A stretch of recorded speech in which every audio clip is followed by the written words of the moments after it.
तो चलिए, आज हम एक बेहद ही शक्तिशाली और इंस्पायरिंग सोर्स मटेरियल को एक्सप्लोर करने वाले हैं। ये बस कोई आम कहानी नहीं है, बल्कि एक इंसान की उस यात्रा का बेहतरीन उदाहरण है जो उसे पंगु कर देने वाले डर से निकालकर बिल्कुल अटूट विश्वास तक ले जाती है।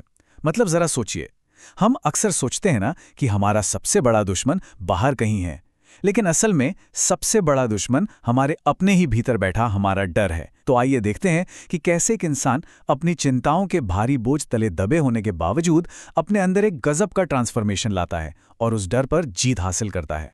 ठीक है, तो आइए सीधे इस कहानी के बिल्कुल कोर में चलते हैं। हमारे सोर्स की शुरुआत ही इस जबरदस्त और गहरे विचार से होती है।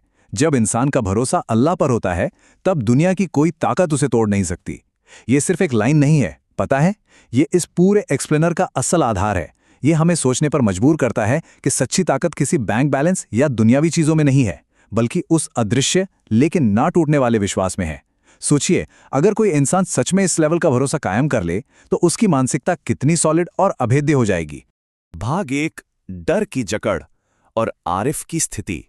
और ये विजुअल शानदार तरीके से उस चीज को दर्शाता है जिससे हमारा मुख्य किरदार आरिफ गुजर रहा था। आरिफ एक छोटे से गांव का बहुत ही मेहनती लड़का है, लेकिन वो असल में एक दोहरे मनोवैज्ञानिक बोझ को ढो रहा था।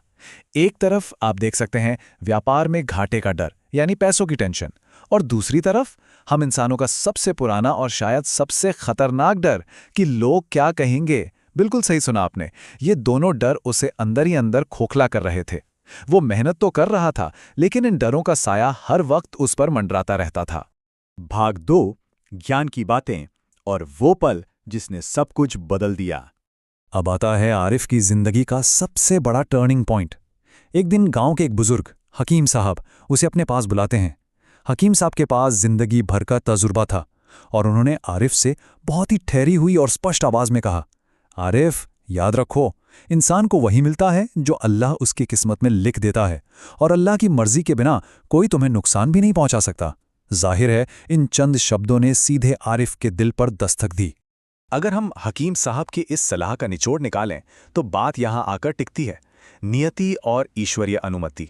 मतलब जब आपको ये गहराई से समझ आ जाए कि किसी सर्वशक्तिमान की मर्जी के बिना आपको कोई खरोच तक नहीं आ सकती, तो आपका दुनिया को देखने का नजरिया ही बदल जाता है ना? ये विचार आपको रोजमर्रा की छोटी बड़ी चिंताओं और उन डरों से बिल्कुल आजाद कर देता है जो हमने खुद अपने दिमाग में पाल रखे हैं। एक बार कंट्रोल उस सर्वोच्च शक्ति के हाथों में सौंप कर देखिए, जो मानसिक शांति मिलती है ना, वो कमाल की होती है। भाग 3, आरिफ का बदलाव और भरोसे का कर्म में बदलना। चलिए अब आगे बढ़ते